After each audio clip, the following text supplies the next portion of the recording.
Hi friends, love గురు first half చూశాను, చాలా బాగుంది. దీనికి పెద్ద పర్సెంట్ పబ్లిసిటీ కూడా ఏమీ లేదు, అందుకే థియేటర్ మొత్తం చాలా ఖాళీగా ఉంది. మహా అయితే ఒక 20 టికెట్లు కూడా తగలేదు.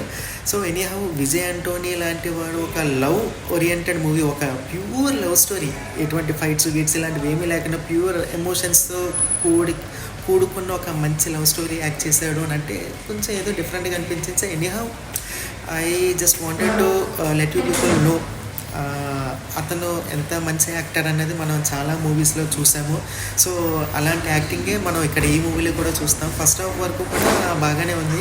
సో మనం చూస్తుంటూనే ఉంటున్నాం కదండి, మన సొసైటీలో ఆడపిల్లలు వాళ్ళ గొంతుము కోరికలు ఎలా ఉంటాయి, వాళ్ళకి అర్హత లేకపోయినా అన్ని రకాల కోట్లు, లక్షల కోట్లు కావాలి, వాళ్ళు అనుకున్నవి డ్రీమ్స్ ఏమైనా ఉంటే టకటక టకటక టకటక వెంటనే అయిపోవాలి, తీరిపోవాలి అని చెప్పి అన్న ఆలోచనతో ఉంటారు. అలాంటి టిపికల్ క్యారెక్టర్ హీరోయిన్.